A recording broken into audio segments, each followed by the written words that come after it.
Բաքվում ապրող հայերի ընտանիքում փետրվարի 5-ին մեծ տոն էր։ Հայտնի նավթարդյունաբերող Ադամյանների ընտանիքում ծնվել էր փոքրիկ Հովհաննեսը։ Մարդ, որը մանկուց երազել էր սիրում եւ որին Շիրվանզադեն տարիներ անց պետք է անվաներ հավերժ ուսանող։ Իզուր չէր նա Հովհաննեսին այդպես անվանում։ Տղան բազում զբաղմունքներ ուներ, ջութակ էր նվագում, շախմատ խաղում, նաեւ նկարում։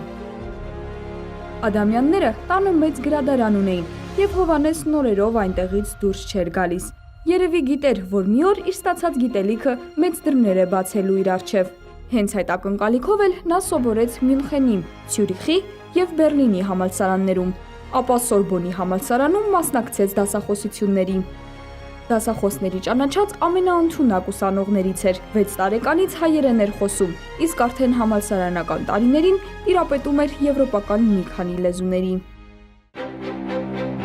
Գյուտարար ճարտարագետի որակավորում ստանալուց հետո նա Գերմանիայում սեփական միջոցներով ստեղծեց իր լաբորատորիան եւ սկսեց բազում ուսումնասիրություններ կատարել։ 1918 թվականին նա Ռուսաստանում ստեղծեց առաջին սարքը, որը ցուցադրում էր սև ու սպիտակ պատկերներ, ինչը մեծ քայլ էր հեռուստատեսության զարգացման բնագավառում։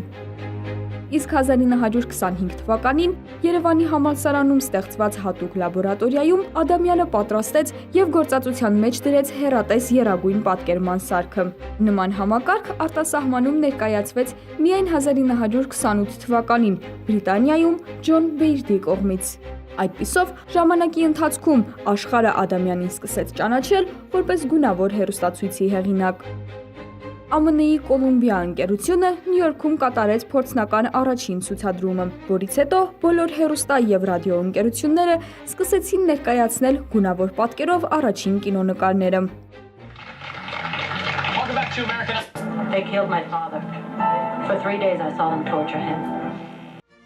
Հովհաննես Ադամյանը սակայն չբավարարվեց այդ գյուտով եւ շարունակեց հայտնագործությունները։ Նա Ռուսաստանում մշտական բնակություն հաստատելուց հետո հիմնեց իր երկրորդ լաբորատորիան եւ ժամանակի ընթացքում դարձավ եւս 20 գյուտի հեղինակ։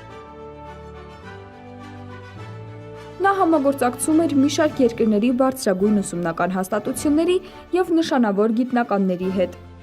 Նրա կատարած գյուտի հիման վրա հեռուստատեսային ոլորտում տարիների ընթացքում նորանոր հայտնագործություններ արվեցին, իսկ նրա անունը հավերժ մնաց պատմության մեջ որպես գունավոր հեռուստացույցի հեղինակ։